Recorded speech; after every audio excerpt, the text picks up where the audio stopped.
what is the MSCA? So it is really the EU's flagship program for doctoral and postdoctoral training, and it aims to equip researchers with new knowledge and skills, and it does this through mobility across borders and exposure to different sectors and disciplines. And the MSCA is in Pillar 1 of Horizon Europe, which is the Excellent Science Pillar, and I'm sure you're all familiar with that at this stage. So some of the key features in brief, the MSCA really aims to support, as I said, the training and career development of researchers from all over the world through excellent doctorates, postdoctoral fellowships and collaborative projects. And there are different actions to suit the different career stages of people in academia and in the non-academic sector as well. And the MSCA, it's very much a bottom-up program, so the applicant is free to choose the research topic. The MSCA aim to stimulate what they call the triple I of mobility, so international, intersectoral and interdisciplinary cooperation. And the MSCA aims to provide really attractive working and employment conditions, and it does so by financing up to 100% of based on unit costs for salary and that kind of thing in some of the actions, and that's really to attract the kind of best candidates to the program. And the MSCA also has quite a positive impact on structures within the host organisations that benefit from funding through this programme in terms of structured career and researcher training and career development programmes and that kind of thing. And then finally, intersectoral collaboration is very much encouraged and indeed incentivised in certain programmes across the MSCA, and particularly collaboration with industry and SMEs is very much encouraged. So obviously we are still coming through a global pandemic where physical mobility was very much restricted for a lot of the MSCA over the past year and a half. But just to say that physical mobility of researchers absolutely remains a key feature of the MSCA under Horizon Europe, so that hasn't changed. So we are in the first year of a new framework programme, as you know, and just to say that there are differences between the MSCA in Horizon 2020 and in versus Horizon Europe. And this is just to show you very quickly. So some of the names of the programmes, for example, have changed. So across the top in blue are the names of the key MSCA under Horizon 2020. And there have been actually 4 out of 5 have changed names in Horizon Europe. So just to keep that in mind. So I will give you a brief overview of these 5 actions for in the following slides. So along that note of novelties and changes, throughout the presentation, you'll see little green boxes dotted around various slides, and that's to indicate where like a rule or a condition or criteria has changed in the MSCA under Horizon Europe. And I guess across programmes, what the MSCA or the Commission has tried to do under Horizon Europe is really to streamline the various actions and to give them a clearer identity and make them easier for the research community to navigate. So an example of that is, they've got rid of some kind of sub-panels and sub-actions and just really tried to make the whole thing cleaner. Certain rules have been simplified. Again, this is all with the aim of making this easier to understand and navigate and apply to. So an example of that is there's now one single mobility rule across the relevant actions. Certain definitions have been refined. So, for example, terms like early stage researcher and experienced researcher are no longer used. So it is doctoral researcher and postdoctoral researcher, which definitely makes a lot of sense. So resubmission restrictions have been introduced to some of the actions, and I'll talk about them. And that's really to manage demand and to try and spread the funding as much as possible.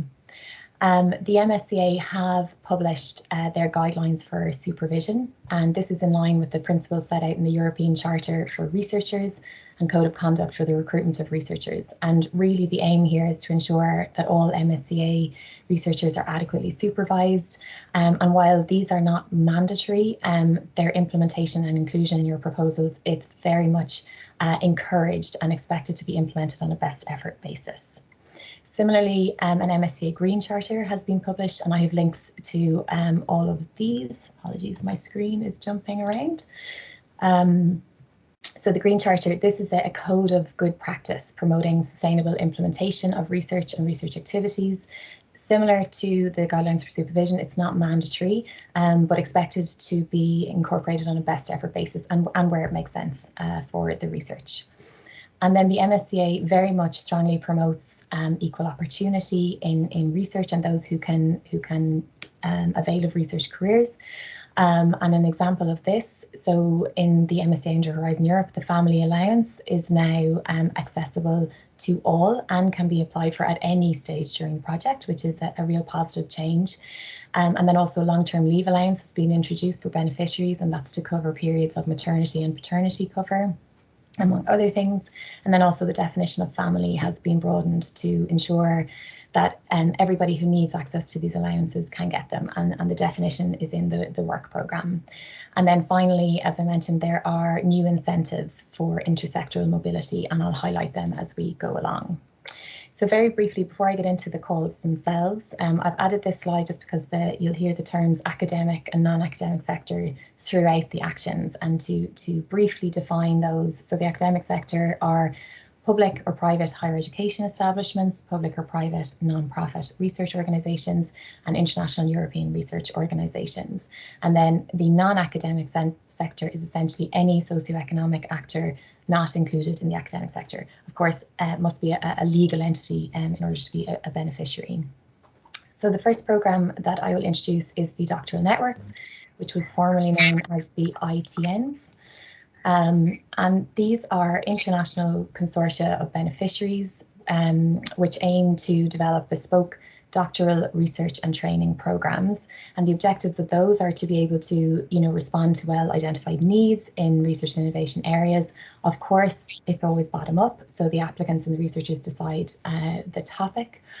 They aim to expose researchers to academic and non-academic sectors and provide training in research and transferable skills which would be relevant for innovation and long-term employability. And this is through things like the intersectoral secondments, career development plans, appropriate supervision, international mobility, etc. And then just to say as well, a novelty in Horizon Europe for the doctoral networks is that all recruited candidates must be enrolled in a doctoral programme. So I'll go over that a little bit more in the eligibility criteria. So this call is currently open, and the deadline for that is the 16th of November later this year, 2021. So there are 3 modalities within the Doctoral Networks action, and the first of those is the standard doctoral network, as I referred to, and all of the doctoral networks have the aim of training doctoral candidates either in academia or the non-academic sector, or indeed both. The difference with the industrial doctorates is that it is mandated that doctoral candidates spend at least 50% of their time in the non-academic sector, example in a company. And then with joint doctorates, it's mandatory that candidates graduate with a joint or multiple doctoral degree. And important to note that if you're applying for joint doctorates, pre-agreements to award these joint or multiple doctoral degrees must be included in the proposal. And just to say that joint supervision as well is mandatory for the industrial doctorates and the joint doctorates as well. So the consortia themselves, at a minimum, this consortium must be made up of at least 3 beneficiaries from 3 EU member states or Horizon Europe associated countries. And if you're applying for a joint doctorate, there must be a minimum of 3 PhD awarding beneficiaries from EU member states or Horizon Europe associated countries. There are no limits on the amount of associated partners that you can have, and they can be from any sector. And the network duration is typically 48 months. But the duration of the doctoral candidates fellowship is anything between 3 and 36 months. So a minimum of 3 months and a maximum of 36 months. And it's my understanding that typically the doctoral candidates are recruited for the full 36 months.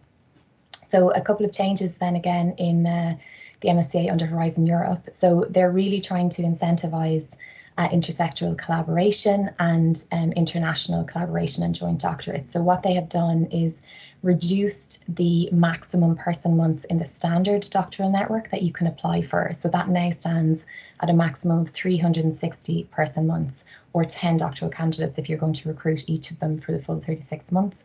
Whereas in the industrial and joint doctorates, you can apply for up to 540 person months.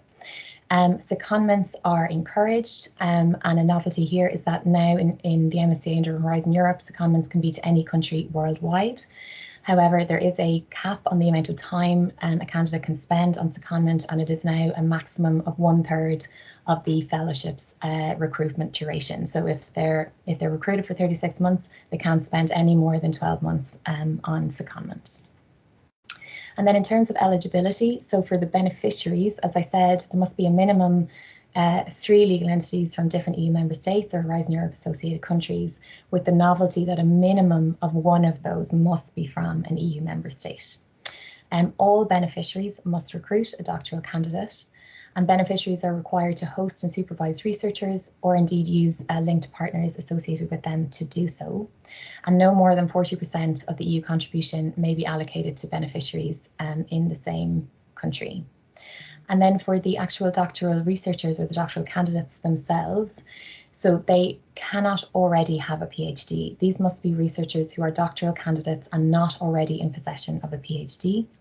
They must be enrolled in a doctoral programme in a minimum of 1 EU member state or a Horizon Europe associated country, and a minimum 2 for the joint doctorates. Recruited researchers can be any nationality, and then they must abide by the mobility rule. So basically that means that at the deadline for the call, the candidates, by the recruitment date, the candidates must not have resided or worked or studied in the country of the recruiting beneficiary for more than 12 months in the preceding 36 months. So that's the preceding 36 months immediately before the recruitment date, not the deadline of the call. And then what type of funding can you apply for? So the budgets in the MSCA, they're slightly different to other more typical research budgets. It's a much more prescriptive budgeting model. And basically it's based on unit costs per person month. So 1 unit cost equals 1 person month. And within the MSCA, in the doctoral networks, there are 2 categories. There's one for contributions for the recruited researchers and contributions for the institution itself. So all doctoral candidates recruited into the network are considered employees of their host organisation, and they receive a salary, and the salary at a minimum is made up of the living allowance and the mobility allowance. And bear in mind that these are the gross amounts, and they are of course subject to statutory deductions like tax, pension, PRSI, etc. Some novelties in MSCA under Horizon Europe, so the family allowance, this can now be claimed at any stage during the project. So if your family situation changes, you can apply for the family allowance. They have introduced a long-term leave allowance, which is a reimbursement to the beneficiary to cover periods of leave greater than 30 days. So that's usually long-term sick leave, maternity cover, paternity cover, that kind of thing. And then also there's a special needs allowance, and this has now been incorporated into the actual doctoral networks budget and grant agreement. And this is to assist researchers with disabilities, and both long-term leave allowance and the special need allowance should be applied for as the need arises. And then obviously bear in mind as well, in the MSCA, there are country correction coefficients. So for example, for Ireland, you would apply 119.5% country correction coefficient to your budget.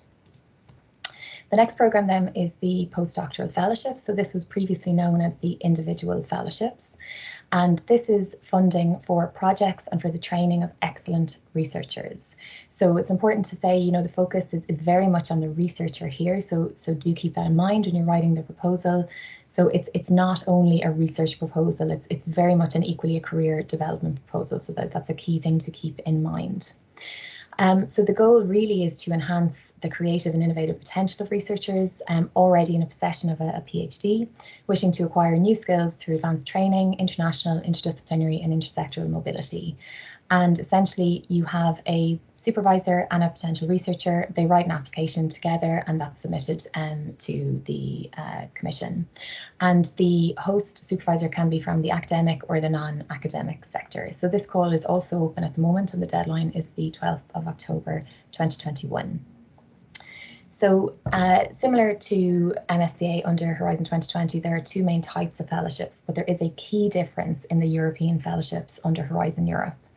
So basically what they've done is they've simplified the European fellowships and they have gotten rid of the sub-panels that used to exist. So there are no longer sub-panels for career restart, researcher reintegration, or the society and enterprise subcategories. They are no longer part of European fellowships. So it's a single European fellowships category and panel, and global fellowships is the other type. So the European fellowships are for researchers coming to Europe or moving within Europe. And when I say Europe, I mean an EU member state or Horizon Europe associated country. And the duration of the European fellowships is typically between 12 and 24 months. The global fellowships then, this is for researchers going outside of Europe. And the duration of these fellowships is typically 24 to 36 months. And the global fellowships are made up of two phases. So what's termed the outgoing phase, which is the first part of the fellowship where a researcher goes to a non-associated third country, and then a mandatory return phase back to the host organisation in Europe. So the duration is typically 24 to 36 months, as I said, and you spend 12 to 24 months in the outgoing phase to the non-associated third country, with a mandatory 12-month return phase back to the host in Europe. So like all MSCA, it is a bottom-up, it's open, the postdoctoral fellowships are open to all research topics, but new under Horizon Europe, they have included Euratom areas as well. So there are stricter eligibility conditions linked to Euratom member states and associated countries, and that's detailed in the work programme. So I would encourage you to go and read that. So there are 8 evaluation panels. This hasn't changed for the different research areas, and there will be 2 ranked lists per panel, so 1 for the European fellowships and 1 for the global fellowships. So then to talk for a moment about placements and secondments in postdoctoral fellowships. So as an incentive to encourage intersectoral collaboration and mobility, the Commission has introduced an optional placement, which is researchers can apply for this as part of their proposal, and you can apply to spend up to 6 months in a non-academic European organisation, and that would take place at the end of the project. So that can be applied for whether you're applying for a European or a global fellowship. But bear in mind, this is incorporated into the proposal. It's evaluated under the excellence criteria, and the placement should very much align with the objectives of the research and the objectives of the fellows' career development and training. And also you will be required to articulate how the placement adds significant value and impact. And if you are opting for this, a letter of commitment from the proposed non-academic host is required to be submitted with the proposal. Secondments then very much encouraged in the postdoctoral fellowships as well. A novelty here, secondments can now take place to any sector and any country worldwide, but the time cap on secondments applies here also. So the cumulative duration of the secondments cannot exceed 1/3 of the fellowship duration or 1/3 of the outgoing phase of the global fellowships. So important to note there's a difference between the two types of fellowships. So for European fellowships, this can happen, secondments can happen at any time during the project. However, for global fellowships, secondments are only permitted during the outgoing phase of the fellowship, so not permitted in the mandatory 12-month return phase to Europe. Fellows can opt to take a secondment at the very start of the project to remain at the European host for up to 3 months before they go to the non-associated third country host for the remainder of the outgoing phase. So these are also evaluated as part of the proposal, and again should align with the objectives of the research and the training, and you will be required to articulate how they add significant value and impact.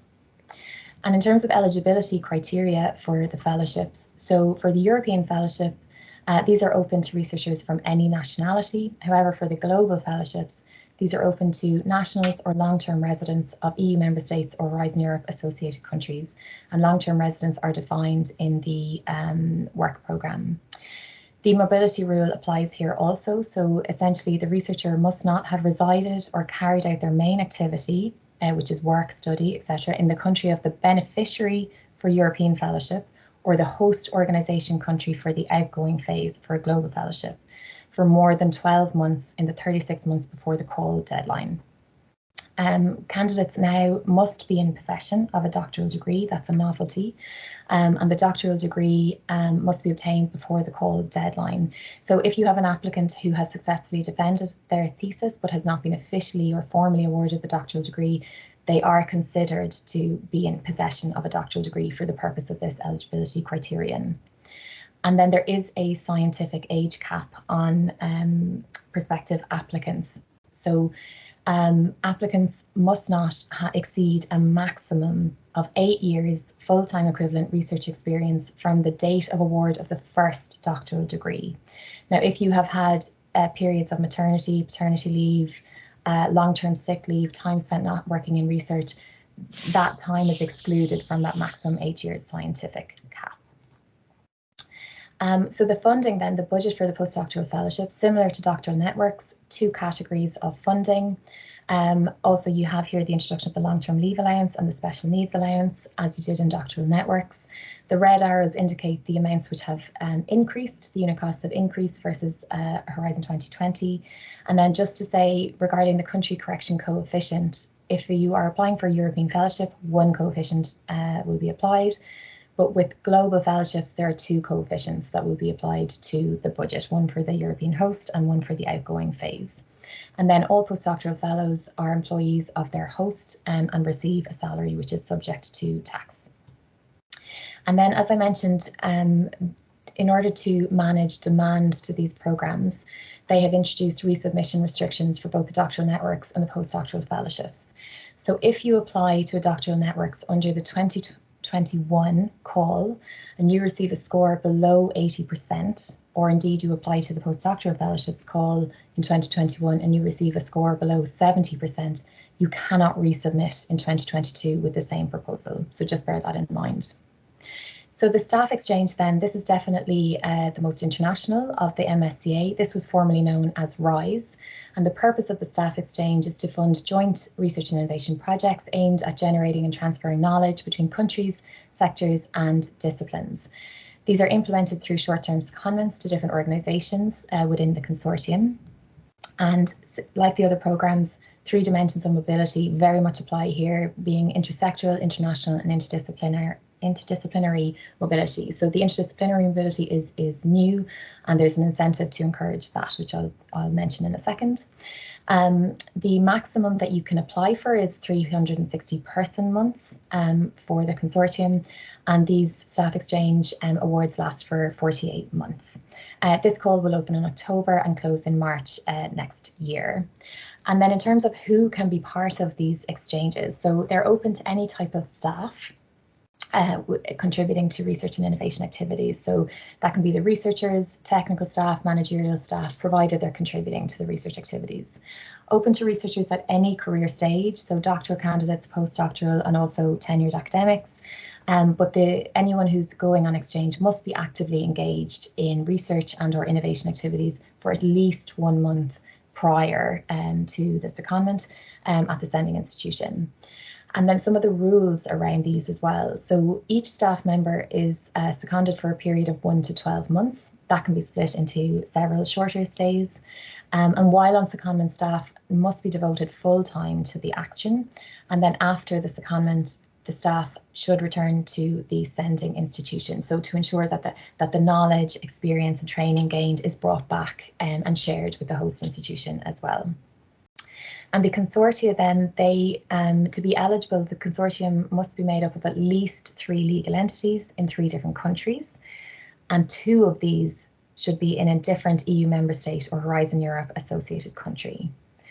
If organisations in the consortium are from the same sector, so all universities from academia or all non-academic organisations, then there must be at least one organisation from a non-associated third country. So exchanges must be international. Exchanges within Staff Exchange always have to be across borders, and exchanges between organisations in the same country are not possible under this. Exchanges between EU member states or Horizon Europe associated countries should be intersectoral exchanges. However, there are a couple of exceptions here. Same sector exchanges within Europe will be permitted if they are interdisciplinary in nature, but you can only spend a maximum of 1/3 of the project's total person months on same sector exchanges. And same sector exchanges with third countries are also permitted. So a little bit confusing, but just have a read of the work programme, and these slides will be circulated afterwards as well. So the budget and the funding a little bit different in Staff Exchange. So again, there are contributions for the staff members and the institution, but to point out that the top-up allowance for staff members, this is not salary, and participating organisations are expected to continue paying the salary of the staff during the secondment. So that top-up allowance is for travel and accommodation and that kind of thing. And then also special needs allowance does apply to the Staff Exchange and can be applied for as the need arises. So the MSCA co-fund then, this is for co-funding doctoral and postdoctoral programmes, and really these leverage funding from new or existing schemes at regional and national level. And the aim of the co-funds is to spread MSCA best practice, promoting high standards in recruitment and instilling sustainable structures for excellent research training. And on top of compulsory international mobility, applicants are very much encouraged to include elements of cross-sectoral mobility and interdisciplinarity into their programmes. So these are mono-beneficiary actions, and the applicant can be from any organisation in an EU member state or Horizon Europe associated country. They can be from any sector. The duration of the co-funds is a maximum of 5 years, and the expectation is the fellows will be recruited for a minimum of 3 months. And essentially, the beneficiary becomes the funder, as I say. So the beneficiary submits the proposal and then goes on to manage the research and training programme. So running a call, deciding on the selection criteria, reviewing of applicants, etc. The typical EU contribution to the budget is between 200,000 and 10 million, so it's capped at 10 million. A co-fund must recruit at least 3 researchers, and implementing partners can be used to recruit and host the researchers. So this means third parties who would receive financial support from the beneficiary to implement the co-fund and to recruit and host the researchers. So the 1/3 secondment rule applies, but they can be, secondments can be to any country worldwide, again a novelty. And then the recruited researchers themselves. So for a co-fund, which is funding a doctoral programme, these researchers cannot already be in a possession of the doctoral degree, so that's similar to the Doctoral Networks. And then if it's a postdoctoral programme, a doctorate is required. So these must be people who already have a PhD, but there's no scientific age restriction, so that's a novelty. Recruited researchers can be from any nationality, and the mobility rule again applies here. So the co-fund call will open in October and it will close in February 2022. So just to spend a minute here on the budget, because there are a couple of differences versus MSCA under Horizon Europe. So the contributions, the EU contribution can be used to cover the remuneration costs for the researchers or the institutional costs. So the EU has introduced more flexibility into how the beneficiary uses the EU contribution. However, there is a minimum remuneration which must be paid to the recruited researchers, and those figures are shown here for the doctoral programmes and the postdoctoral programmes. So these figures of, for example, 2,800 for the doctoral programme, that equates to about 70% of the living and mobility allowance that a doctoral candidate would receive under the Doctoral Network, for example. So this is the minimum remuneration, but of course you're very much encouraged to bring that up. If you can yourself, to match what a researcher would receive under the other MSCA. And finally then, the MSCA and Citizens Action. So this was formerly known as the European Researchers' Night, and this really aims to bring research and researchers closer to the public at large, and it's really about that citizen engagement and public outreach. And basically this happens through the organisation of a European Researchers' Night, which is the last Friday of September each year, with the aim of bringing research and researchers closer to the public. So applicants can include pre-events and post-events in their proposal, but they must be associated with the theme of the European Researchers' Night. A novelty under Horizon Europe is researchers at schools, which can be incorporated into your proposal. And this is really about researchers visiting schools and interacting with pupils and teachers, and really bringing their research to the pupils and the teachers, but also to talk to them about a researcher's career and what it means and what it looks like and how you go about that.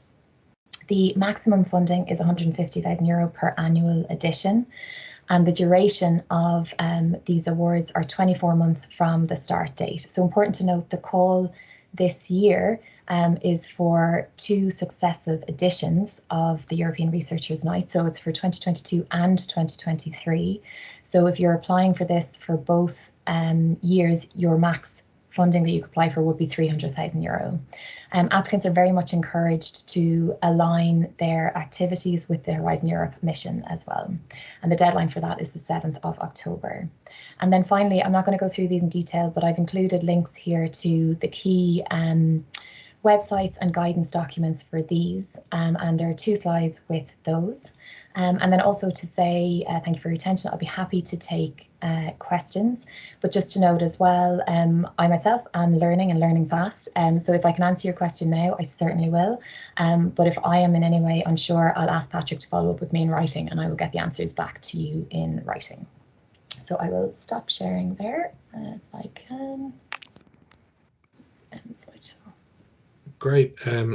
Yvonne, thanks very much for that. It was actually really interesting, and particularly interesting to see all the novelties and the new aspects, and to try and think about what they're thinking in the subtle ways that they're changing some of the programs. So really appreciate that. We will have a Q&A, everybody, at the end. So just to say 1 or 2 things. First of all, welcome to those who joined us a little bit late. And as I outlined in my email to you this morning, we are actually recording this event. So just to make you aware of that. But what I would like to do now is pass you on to Professor Marcus Helford, who will talk about his experiences with Marie Curie Actions. And Marcus is director of the Innovation Value Institute at Maynooth here, and this focuses on digital transformation research in collaboration with industry and academia. So he's professor for digital service innovation and a principal investigator at LERO, which is the SFI Software Research Centre, and at the ADAPT Centre, which is the SFI Research Centre for AI-driven digital content technology. Marcus has received national and international grants, including as project coordinator for 2 large Marie Curie grants, the ITN Perform on digital retail and the COFUND Elite S on ICT standardization. His research can be described as international, intersectoral, interdisciplinary, all things which are so important for Marie Curie. So you can see the appeal for Marcus. And he focuses, for example, on domains such as smart cities and mobility, as well as digital transformation in health, retail, and the construction industry, just to mention a few. So without further ado, I'm going to pass you on to Marcus. So Marcus, welcome, and away you go. Thanks, Patrick. I presume you see the slides or the slide. Yes, yeah. I can see and the slides. Thanks, Patrick, for the introduction, and also providing the opportunity to share some of the experiences of Marie Curie project proposals, and also coordinating some of the project proposals. So I found that really informative. Yvonne's presentation on also the updates of Marie Curie, and just on the beginning, one of the biggest learnings over the last couple of years on Marie Curie proposal writing and project was to understand what Marie Curie is about. That's what the program is about. So I think this is a really important one. It's not just a standard call from Horizon Europe or European funding agencies. It has a lot of parameters in intention in, and that's why I also emphasize these 3 I's: international, interdisciplinary, and intersectoral, to understand also the mobility and the intention of the program. So I think whoever wants to be involved in Marie Curie need to understand what Marie Curie aims to do. And I think that was one of the learnings, of the big learnings of unsuccessful proposals, and then suddenly I got the success around it. And what I want to do in the 10-15 minutes of the presentation, so in a short presentation, just talking a little bit about my experience and these two projects what Patrick also mentioned around this. So I was around 2018, 2019, delighted to receive 2 awards for Marie Curie. The first one was an ITN, European Training Network, so what is now known as Doctoral Network, on the topic of digital retail. So we had, or we have still, 15 researchers, 15 early stage researchers, and of course that was a big success to get that award awarded from that.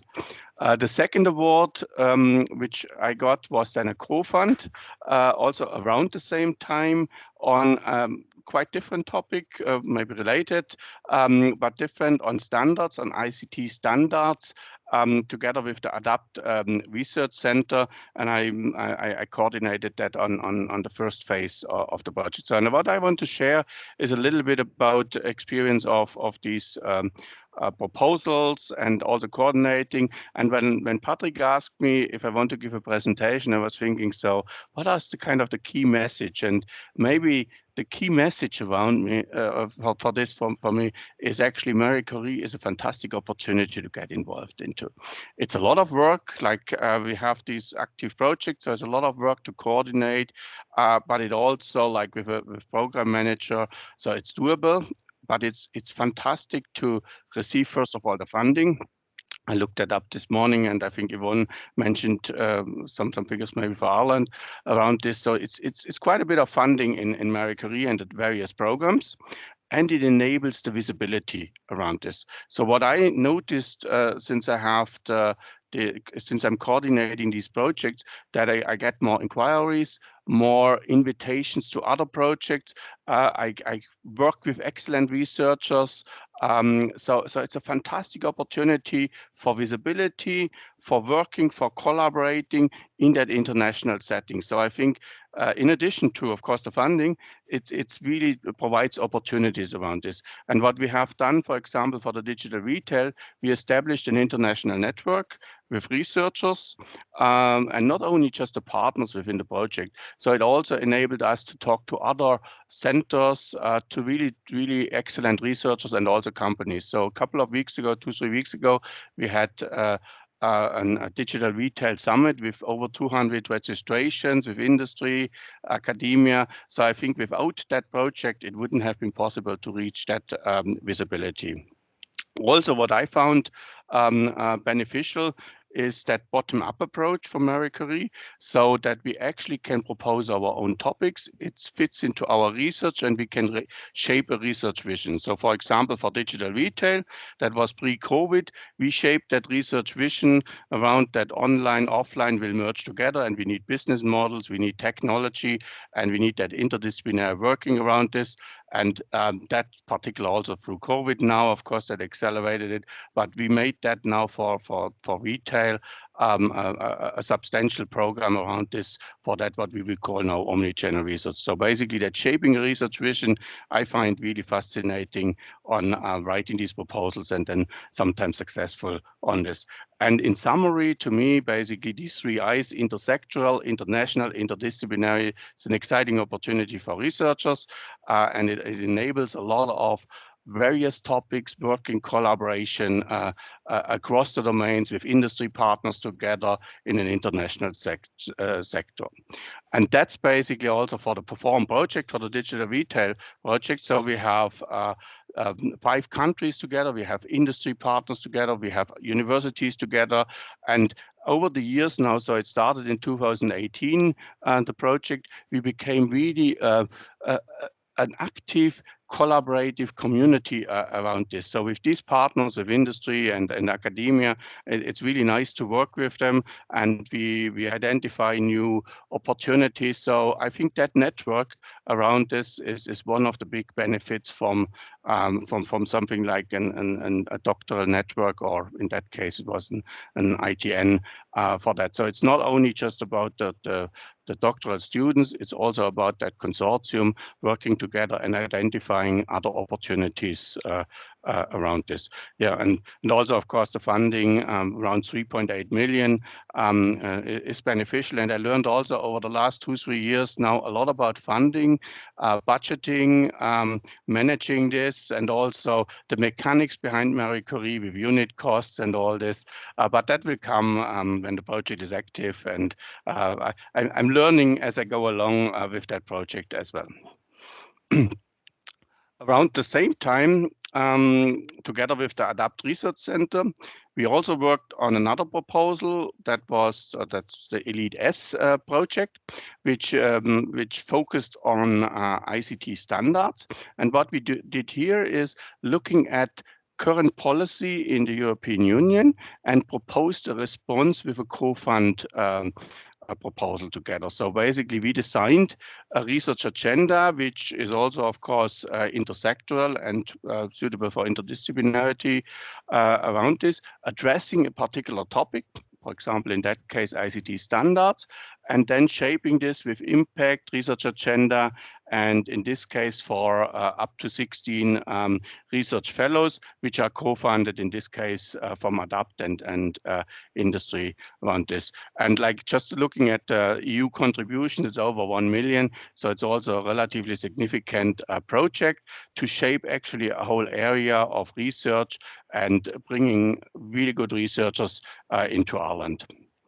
One proposal which we are working on at the moment is another co-fund. So in the last round, we proposed this, weren't successful, which is also a normal thing.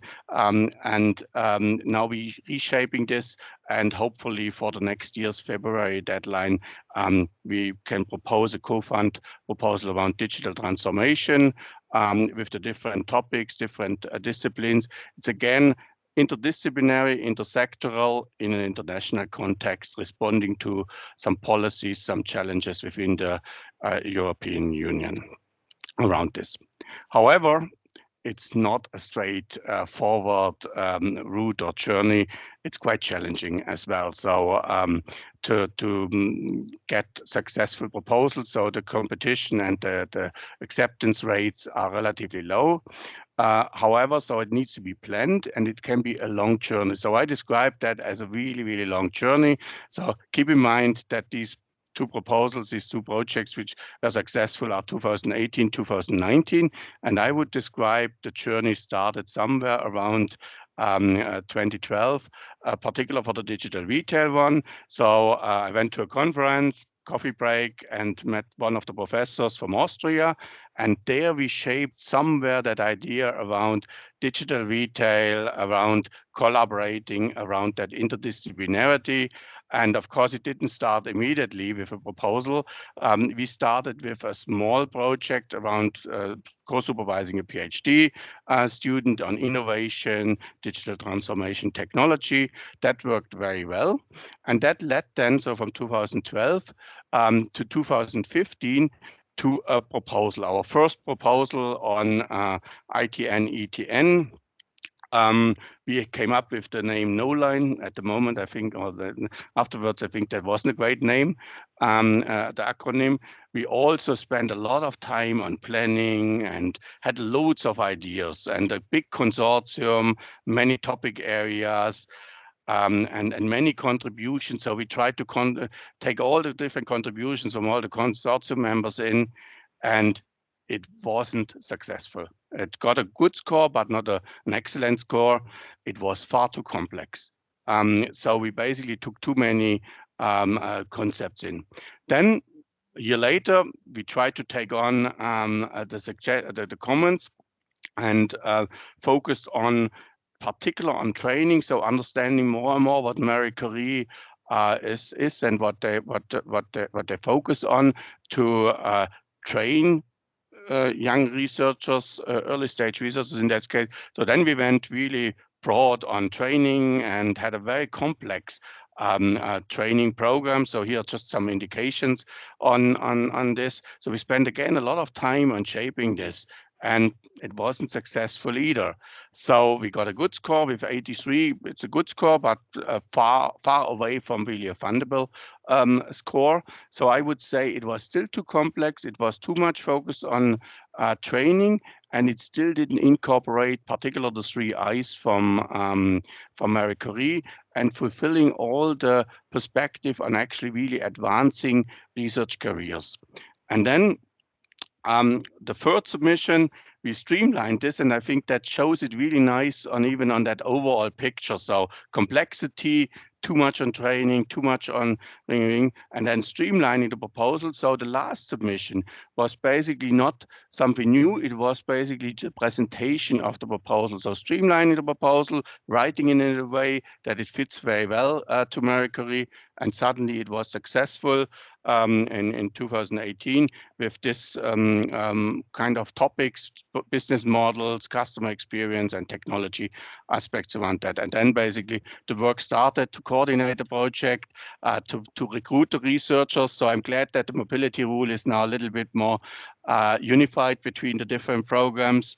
Also, even that word early stage researcher had to be explained a little bit. So I'm glad that it's called now doctoral researcher. But recruitment, then having the researchers in place, working together, collaborating. But I think this was then a fantastic journey where we brought all the researchers together, where we have exciting and great research results. And as I said, the consortium, an active consortium around this. It had also additional benefits. So we had loads of events, workshops, the Digital Retail Summit. We also engaged with schools around this. And I think that without that funding from the European Union and the consortium, that wouldn't have been possible. So I think these additional benefits around Marie Curie programs is fantastic. To summarize and to conclude my presentation, I think Marie Curie is also from a principal investigator, the ones who put the funding proposal together, a journey. Thematical focus is important. It's a bottom-up approach, but don't pack too much into the project. So it needs to be very clear. The consortium and the consortium partners need to be well selected, because 4 years, 3-4 years working together with them, you need to be relying on them. The presentation is extremely important. There's no room for mistakes, for unclarity. It needs to be extremely clear. So the presentation and revising this is important. Collaboration, working together on that, and that basically everyone understands what it is. And of course, we also, and for any proposals, would always the support consultants, also the Irish University Association, were fantastic around this, working with the key members. And then also, like, I have the benefit of working with the 2 big research centers, SFI research centers, LIRO and or ADAPT, together the research office, Enterprise Ireland. So I think in Ireland, we are privileged. We have a lot of support. So I would really advise to take that support and then trying to get a really good proposal in. So it's possible. It's challenging, but it can be done. And I think the benefits of shaping a research vision, working with excellent people, and bringing really great researchers to Ireland, it's fantastic. So I conclude now on the presentation, and of course, I'm also here for questions.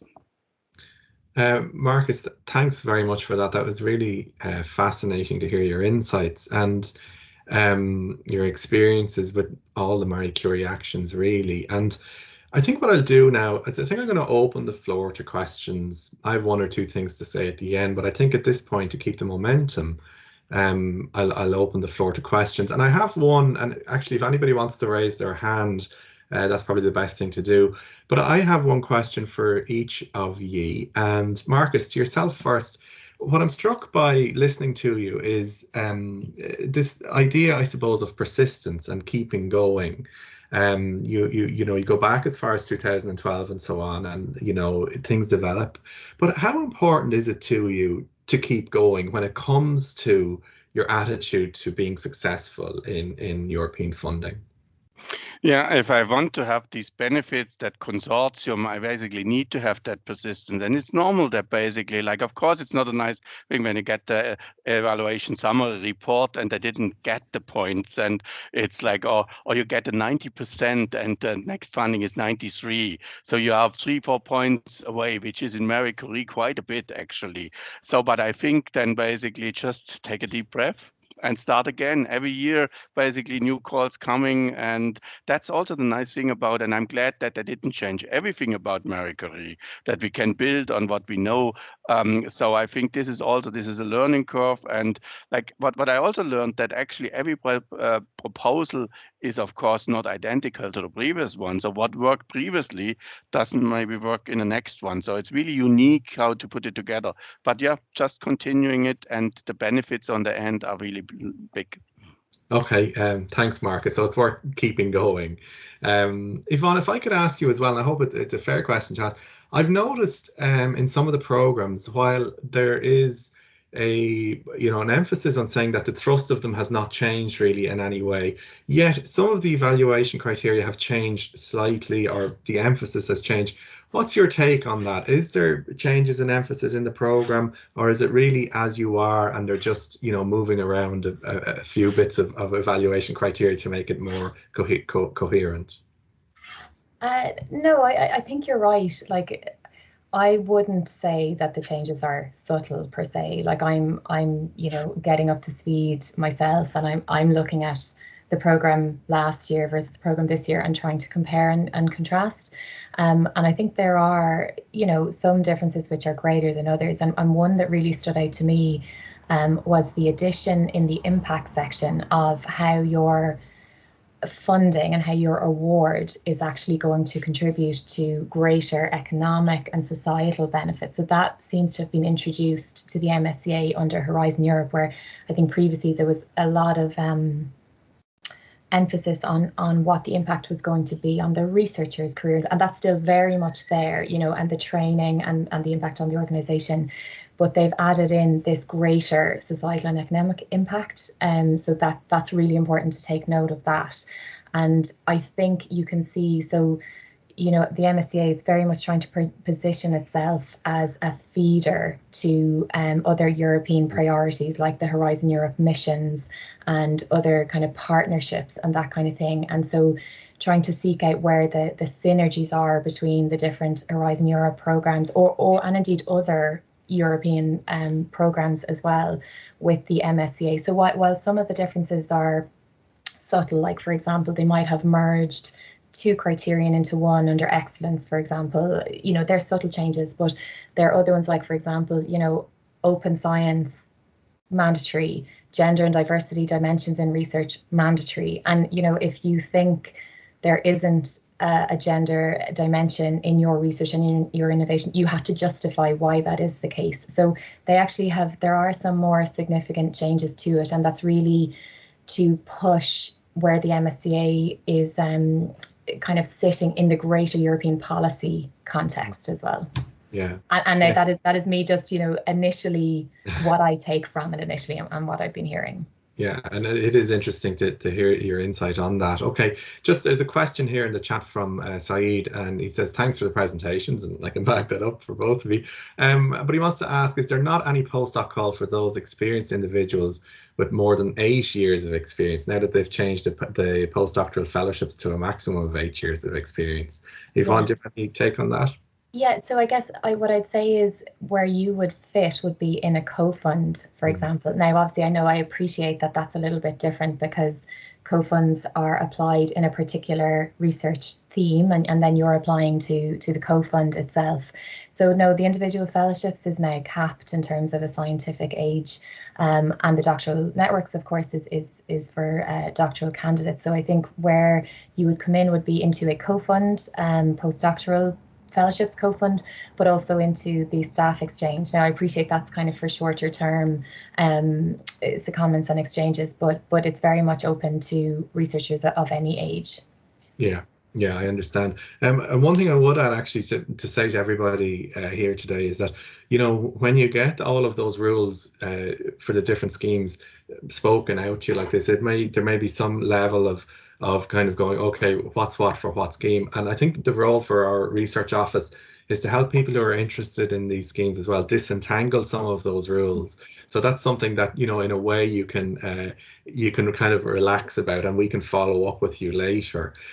So Africa, hi Africa, has a question in the chat, and she says, any tips, Marcus, on how to approach the interdisciplinarity aspect? Should it be obvious from the mix of supervisors, or more the topics, or everything?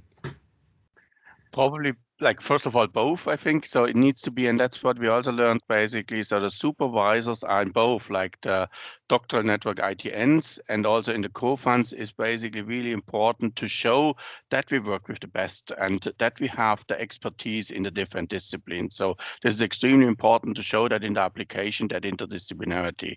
But I think also the topic needs to be shaped, or at least considered how it could be actually, what are the interdisciplinarity angles on this. And it's probably very rare that it's a very, very focused topic which has no links to any other discipline. So I think this is also important. So I would say at least both, probably everywhere the three I's need to be really seen. The mobility, international aspects, the interdisciplinarity, and the intersectoral, that the working with industry and industry in or enterprises in that non-academic sector. So I think, Yvonne, you had that slide in there, and that can be also often confusing what actually that means, that intersectoral. And yeah, so it's the academic and the non-academic sector. Okay, thanks for that, Marcus. Eilish, my colleague Eilish Lynch in the chat notes that going back to Saeed's question, you know, looking more broadly across Horizon Europe, and this is something that I wanted to raise, but then it went out of my head. Researchers with greater than 8 years experience may as well look towards ERC awards for other opportunities in terms of PI awards. And actually, that's a really good point, because you know, there is that correlation, isn't there, Yvonne, between those who have been successful actually at postdoctoral fellowships, or what were individual fellowships, and going on to ERC success. Isn't that right? Yeah, I don't have the figures as such, or the data in front of me, but absolutely we have good examples of how the MSCA is a feeder into the ERC. And so I think that seems to have happened, you know, somewhat organically in the past. But I think for the office that I'm working in, that's actually something over the next few years that we're going to try and strategically push more. And that's something that I work, you know, through the research offices with as well, because it makes complete sense that a Marie Curie awardee, you know, should be in a really good competitive position to apply for like an ERC starting grant, for example, if you're coming from a fellowship or that kind of thing. So yeah, absolutely. Yeah, and in fact, I think there are some examples within Ireland of previous individual fellows who have go on to become successful ERC awardees. And just to remind people at this point as well, on the postdoctoral fellowships, and I know that many or some of you have actually registered, but we do have our seminar on Thursday at 2 o'clock. So if any of you are interested in learning more about the postdoctoral fellowships, to have a look at the, you know, if you don't have the link to the meeting or haven't registered, you can get in contact with me and I will send it to you. And we have quite a lot of people registered for that, so we'd be delighted to have as many of you as possible. Now I think I have another question here from Eilish, who says, I would love to tease out a little more about the applications, about how applicants might integrate the principles of the Green Charter within Marie Curie actions. Will applicants be asked specifically to address this within the proposals, or should it be embedded throughout? Yvonne, you might know that. Yeah, so it's not mandatory, first of all, to say, encouraged and expected to be implemented where it makes sense, and you know, where possible.